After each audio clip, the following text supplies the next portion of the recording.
ప్రశస్తమైన సమయంగా దేవుడు మనతో మాట్లాడే సమయం.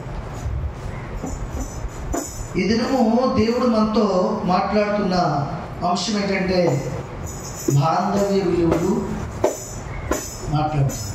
మీరు చెప్పండి, బాంధవ్య విలువలు అంటే బాంధవ్యం అంటే బంధుత్వము, బంధము. ఏమండి, బంధుత్వం వేరు, బంధములు, బాంధవ్యాలు వేరు. బంధుత్వం వేరు, బంధము వేరు, బాంధవ్యములు వేరు. బంధుత్వం అంటే రిలేషన్, అనగా బ్లడ్ రిలేషన్. అక్కచెల్లెల బిడ్డలు, అన్నదమ్ముల బిడ్డలు, ఏమండి, అత్తమామలు, వారి పిల్లలు, ఈ బ్లడ్ రిలేషన్, అన్నదమ్ముల పిల్లలు, ఇదంతా ఏంటి? బంధువులు. అవునకి చెప్పు, మాట్లాడాలి మీరు. బంధువులు. రెండోది ఏం చెప్పుకున్నాం మనం? బంధం. బంధం బంధం ఏంటి? బంధం అంటే ఏంటి చెప్పండి. కొంతమంది అంటుంటారు,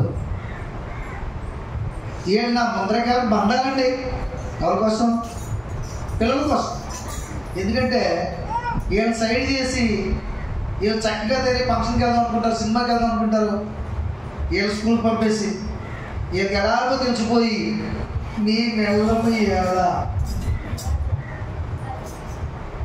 ఎక్కడికిరా? స్కూల్కి. మరి ఎక్కడికి వెళ్తారా? మీరిద్దరు ఎక్కడికి వెళ్తున్నారు, మేము అక్కడికే. చూసారా ప్రతి కదా? అప్పుడు ఎలా ఉంటుంది? వీళ్ళకి అవతలలో ఫోన్ చేసి చెప్తుంటారు, అక్కడ 2 గంటలు ఉంటాయి మొబైల్ నెంబర్ దగ్గర. టైం అయిపోతుంది, అందరూ రండి, బస్సు వచ్చేస్తుంది అని. నేను రే మీకు చెరుకుగా 5 రూపాయలు ఇస్తాను, వెళ్ళి పక్కల ఊరికి స్కూల్కి వెళ్ళిపోవడం. మేము వెళ్ళాం, 5 కాదు 50 ఇచ్చిన వాళ్ళు అంటారు. అప్పుడు అంటారన్నమాట, చిరాకు వచ్చింది. వీళ్ళు మాకు ముందరకాలకి బంధాలు. ఈ బంధాలు కావాలనే కదా రేయి పగలో కన్నీరు కార్చి ప్రార్థన చేస్తాం. కాబట్టి ఇప్పుడు స్నేహ బంధాల కోసం వీళ్ళ బంధాలు కనపడుతుంది, కాళ్ళకి ముందరకాల బంధాలు. ఇలా ఉంటాయి బంధాలు. ఇంకా అతి ముఖ్యమైన బంధం ఏంటి తెలుసా? అది వేడిన బంధం. ఏ బంధం? భార్య భర్తల బంధం. అన్నీ విడిపోతాయి. ఎంతవుతుందండి? అన్నదమ్ముల బంధం ఏదైనా తేడా వస్తే విడిపోతారు, బంధువుల బంధాలు విడిపోతాయి. భార్య భర్తల బంధం మాత్రం సాధ్యమైనంత వరకు విడవడానికి ఇష్టపడదు. ఎందుకంటే వివాహం ఒక్కసారి జరుగుతుంది. అన్నదమ్ములు కొట్టుకుని కలిసిపోతారు. ఆస్తి ఇచ్చేస్తే మళ్ళీ తీసుకుని అప్పు ఇచ్చేస్తే మళ్ళీ అప్పు ఇచ్చినోడు అప్పు తీసుకున్నాడు ఏకమైపోతారు. ఎవరికే చెప్పండి. ఇలా బంధువులు ఏకమైపోతారు. కొన్ని దినాలు పోయాక ఏ కుటుంబంలో మరణమో వాళ్ళు కలుపుతుంది. ఎవరెవరు చనిపోతే అక్కడ కలుసుకుంటారు, లేకపోతే పెళ్ళి అయితే అక్కడ కలుసుకుంటారు. అక్కడ పక్కనే ద్వేషాన్ని మర్చిపోయి కొనసాగిపోతారు. కానీ భార్య భర్తల బంధం చూస్తారా, ఇది విడిచిపెట్టుకునే బంధం కాదు. కారణం ఏంటంటే ఇది మనుషులు ఏర్పరిచింది కాదు. ఎవరు ఏర్పరిచింది? అర్థమవుతుంది మీకు? ఈ బాంధవ్యాన్ని ఎవరు ఏర్పరిచారు? పలకండి. పలకడం పేకడంకెత్తారండి. ఇందాక అన్నట్టు దేవుడు ఏర్పరిచిన బంధం ఇది. ఇది మనుషులు ఏర్పరిచింది కాదు. అందుకని వివాహంలో దేవుడు సిద్ధపరిచిన వారిని మనుషులు వేరు చేయకూడదు అని ఒక నిబంధన చదివి అప్పుడు వివాహ దాంపత్య కార్యక్రమాన్ని ప్రారంభించిన ముందుకెళ్తారు దైవజనుడు. దేవుని స్తోత్రం. కనుక ఈ వివాహ బంధం అనేది చాలా విలువైనది. ఎలాంటిది? ఇది చాలా విలువైనది. ఇది ఎంత విలువైందంటే మానవుని జీవితంలో మొట్టమొదటిగా వెండి బంగారముల కంటే, వజ్ర వైడూర్యముల కంటే, పేరు ప్రఖ్యాతుల కంటే విలువైనది ప్రాణం. ప్రాణం చాలా విలువైనది. కాబట్టి ఈ విలువైన ప్రాణాన్ని కాపాడుకోవడానికి తమ యావదాస్తులు విలువైన బంగారాన్ని నమ్మి కూడా ఈ ప్రాణాన్ని కాపాడుకోవాలని హాస్పిటల్ ఖర్చు పెట్టి ఆరోగ్యం కాపాడుకోవాలని చాలా ప్రయత్నాలు చేస్తుంటారు. అవును కదండి? విలువైనటువంటి బంగారాన్ని అమ్మేస్తారు, విలువైన ఆస్తిపత్రులు కూడా అమ్మివేసి ఈ ప్రాణాన్ని కాపాడుకోవాలనుకుంటారు. ఇది విలువైంది కనుక. రెండోది, ఈ విలువైన ప్రాణానికి ఈ లోకంలో ఒక విలువైన బంధం ఉంది.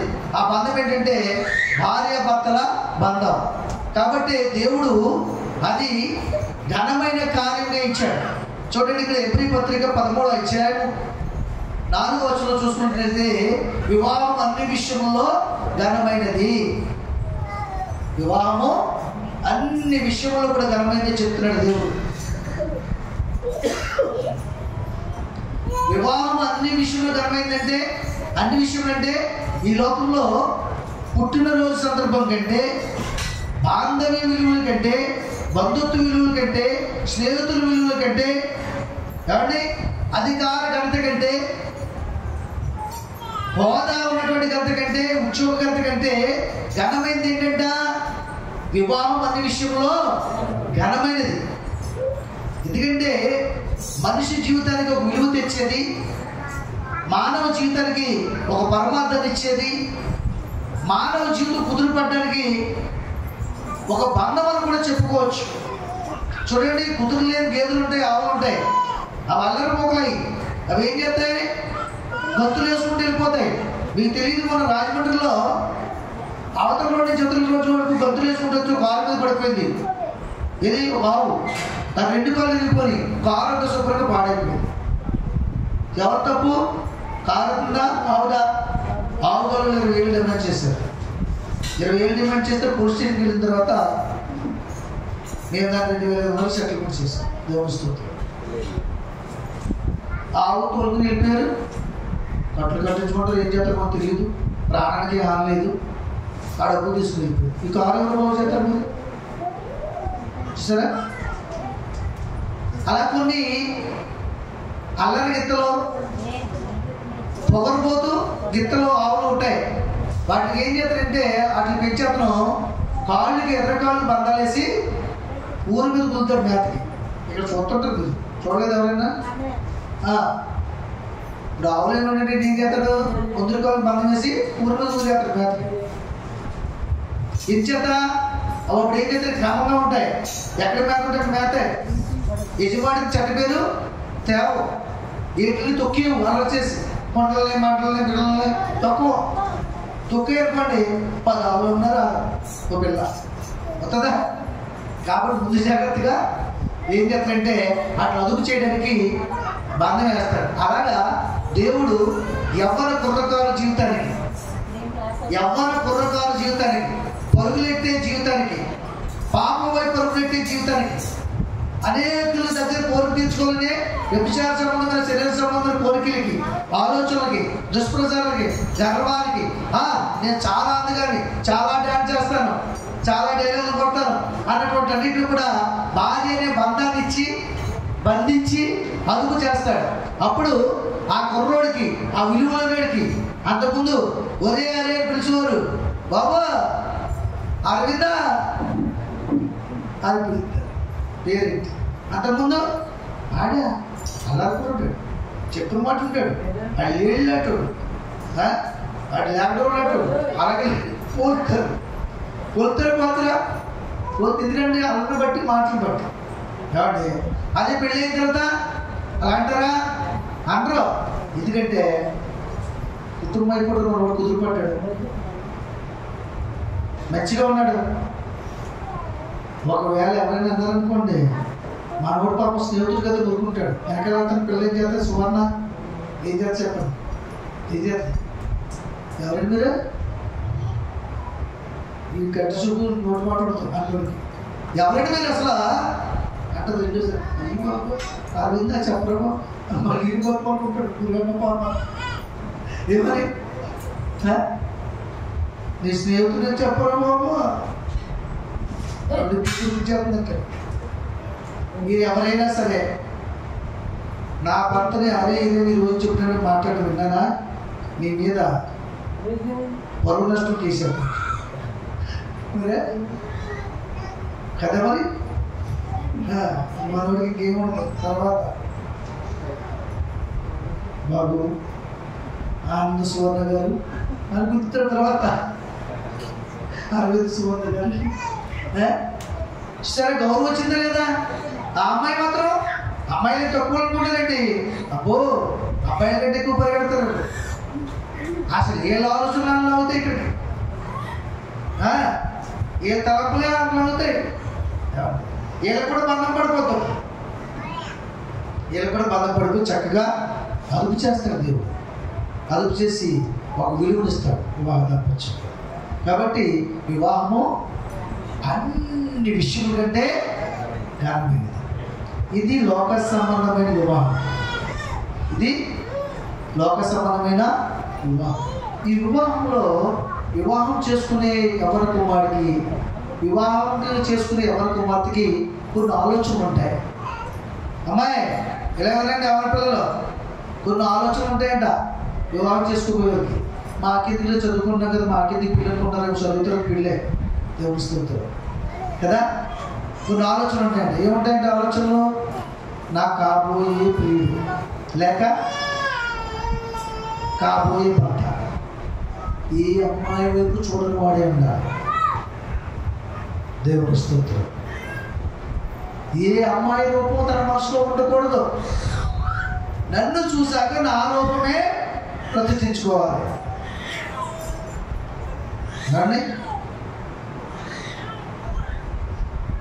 నాకు వచ్చేవాడు సల్మాన్ ఖాన్ ఉండాలి.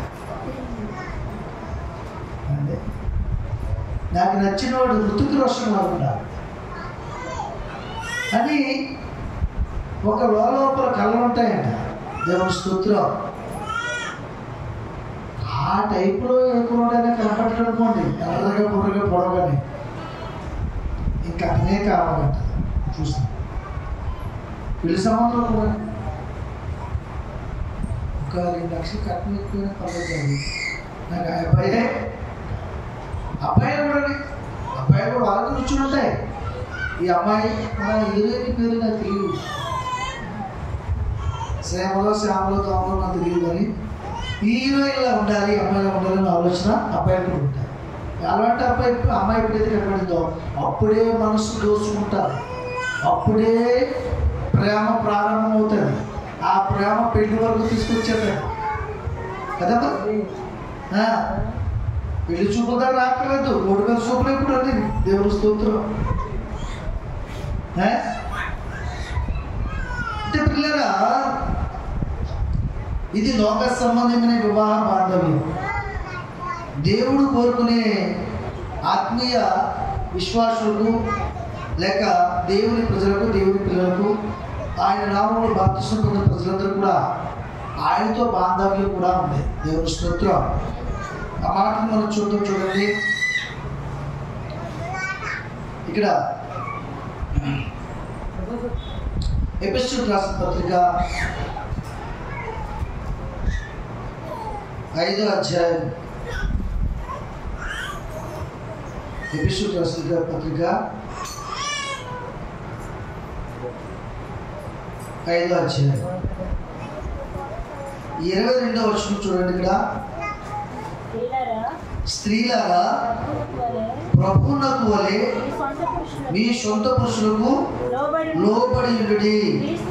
క్రీస్తు సంఘమునకు శిరస్సై ఉన్నలాగున పురుషుడు భార్యకు శిరస్సై ఉన్నాడు. క్రీస్తే శరీరమునకు రక్షకుడై ఉన్నాడు.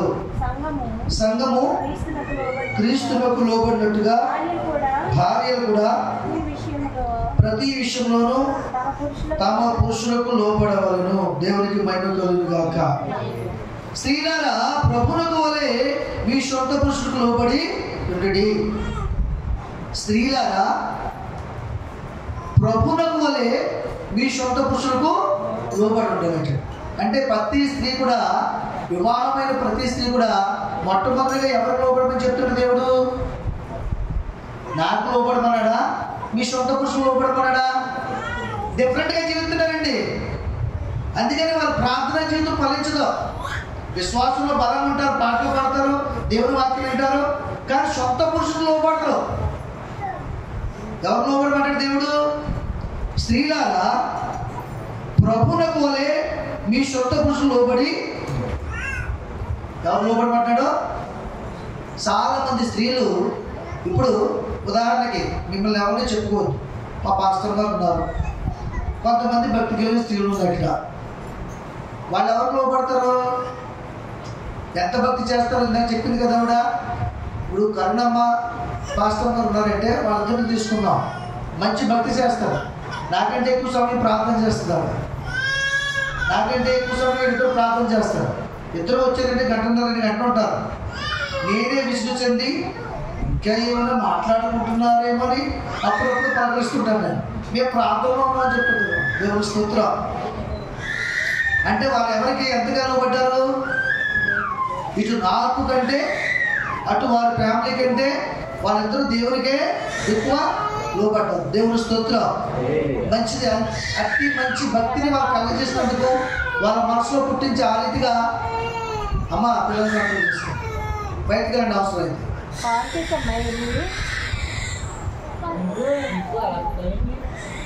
వాళ్ళు ఎంతగా లోబడ్డారంటే వాళ్ళు తిరుగుతున్న ఆహారం కంటే, వారి సొంత శరీరం కంటే, వారి బాంధవ్యాల కంటే ఎక్కువ విలువనిచ్చే దేవుడికి వాళ్ళు దేవుడికి విలుస్తారు.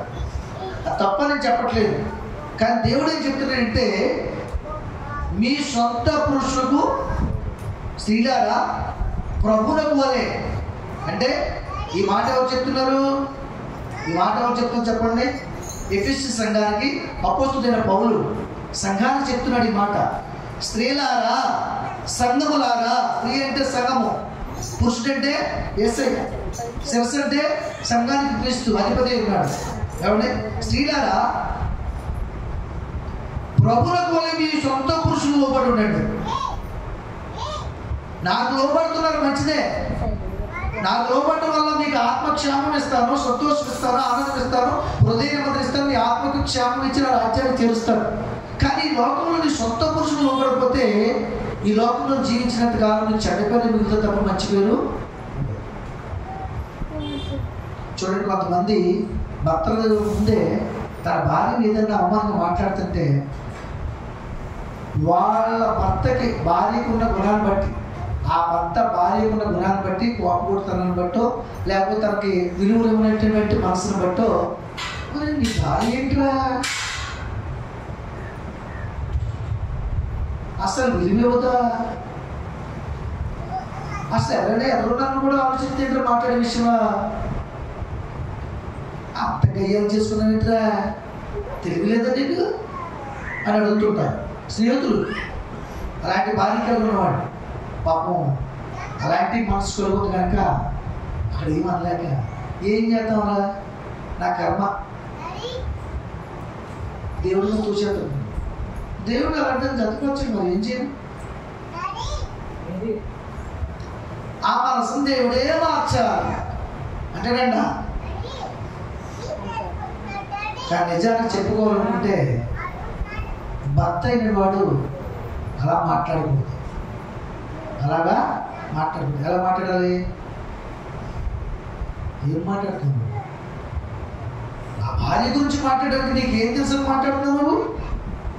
అసలు ఆమె నా పట్ల ఎంత ప్రేమగా ఉంటుందో, ఎలాగ ఉంటుందో నువ్వు చూసి మాట్లాడుతున్నావా? బయట వారు ఎవరైనా చెడ్డ సాక్ష్యం చెప్తే సాక్ష్యం చూపించుకుని మాట్లాడుతున్నావా? నా జీవితాన్ని, నా భార్య జీవితాన్ని ఎప్పుడు నువ్వు గమనించావా? ఏం మాట్లాడుతున్నావు నువ్వు? స్నేహితులు అయితే స్నేహితుల్లో ఉండు, ఎంతవరకు ఉంటారు అంతవరకు ఉండు. ఇంకొకసారి ఇలాంటి మాటలు మాట్లాడితే మాట్లాడాలని నాలుగు కోసేస్తాను. అనాల వద్దా చెప్పండి అమ్మా, అనాల వద్దా? మీరు అడుగుతూ వచ్చిలే. ఎందుకంటే ఇవాళ కొత్తగా పెళ్ళైన కీర్తనకి, గణేష్ అనబడే రాజాకి, రాము అనబడే అబ్బాయికి, అమ్ములు అనబడే అమ్మాయికి, చింతపత్తి వారి కుటుంబంలో ఉన్న యో మ్యారేజ్ వధువరులకు, లూటుగుట్టు వారి కుటుంబంలో ఉన్నటువంటి యో మ్యారేజ్ వధువరులకు చెప్పవలసింది, మోసపోయినటువంటి మా బతుకుల్లో 50 ఏళ్ళు 60 ఏళ్ళు ఉన్నాయి మాకు. మాకెందుకు పోత అనుకుంటారేమో. ఇక్కడ ఎవరైనా తన కుటుంబానికి లేక తన సొంత పురుషులకు లోబడిన స్త్రీలు ఉన్నారేమో. అందుకే ప్రభు మాట్లాడుతున్నారు. ఒకవేళ ఇక్కడ లేకపోతే ఇంకా మందిరానికి రాకుండా ఇంట్లోనే ఉండి చూద్దాం చేద్దాం అనుకుంటున్నారేమో. వాళ్ళతో కూడా ప్రభు మాట్లాడుతున్నారు. దేవుని స్తోత్రం.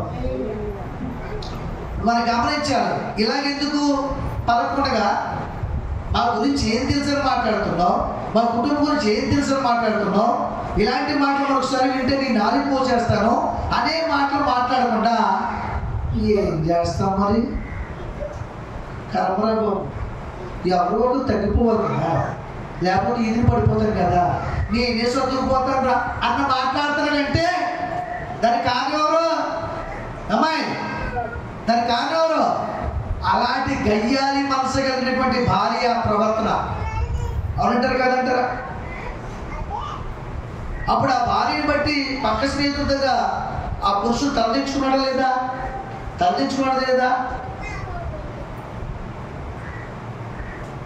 ప్రతి భార్యని బట్టి, ప్రతి దాంపత్య జీవితాన్ని బట్టి తన పురుషుడు తలెత్తుకునే వాడిగా ఉండాలట. దేవుని స్తోత్రం.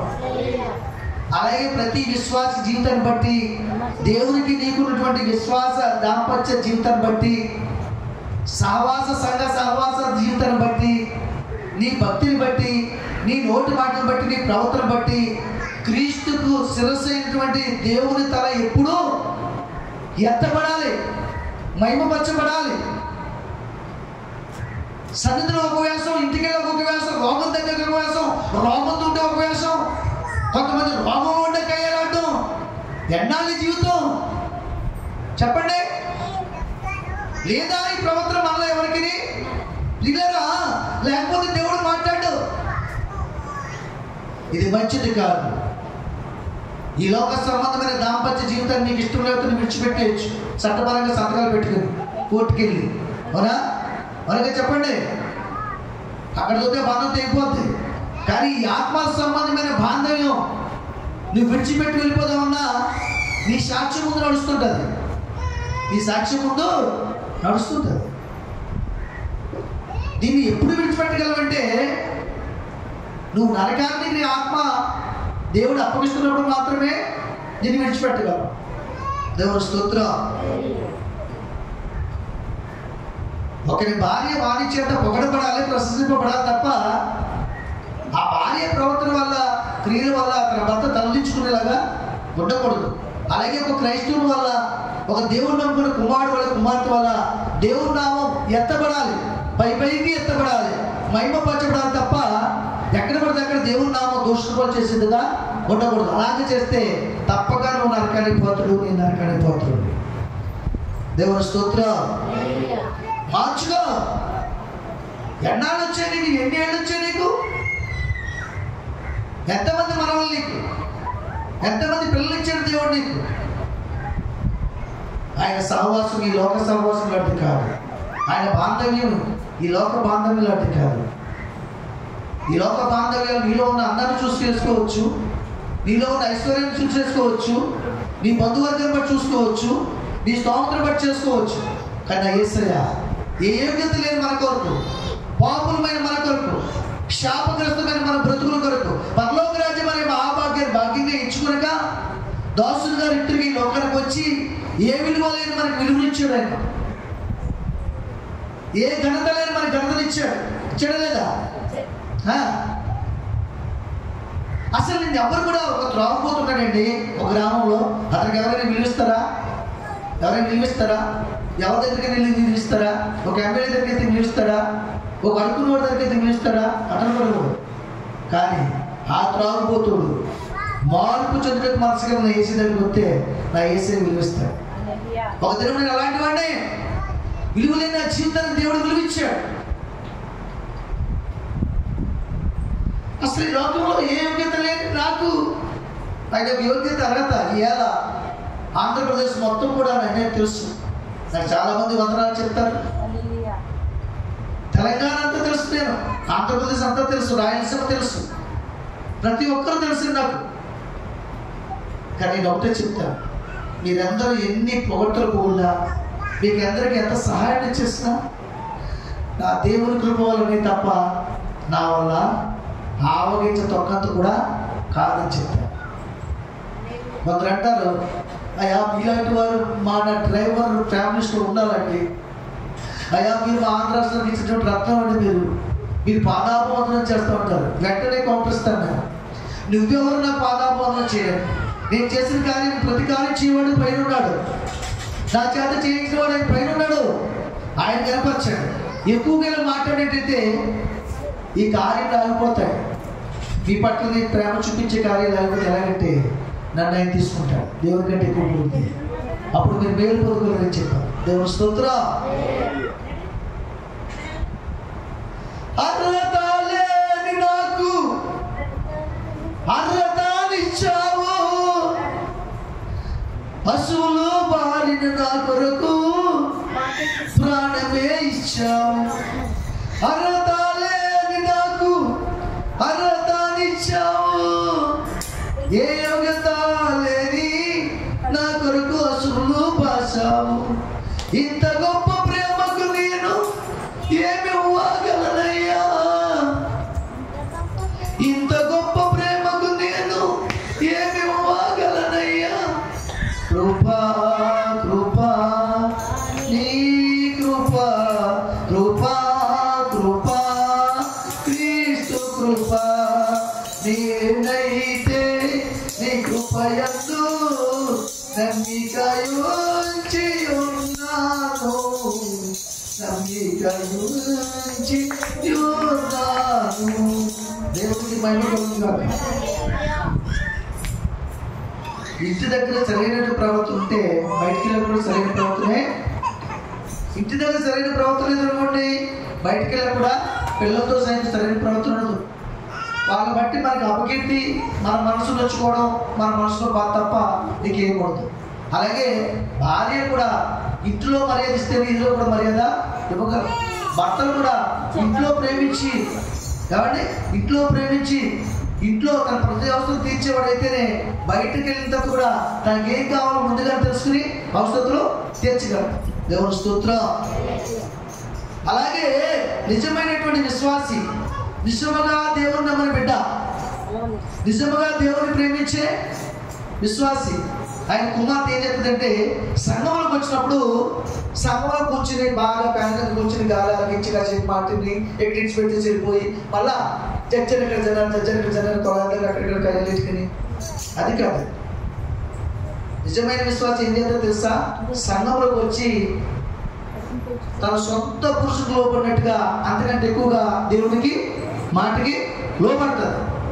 దేవుడు చెప్పే ప్రతి మాటని తన హృదయంలోనికి తీసుకుంటారు. అంతేకాకుండా సంఘంలో ఏ లోటు ఉందా అని గమనిస్తారు.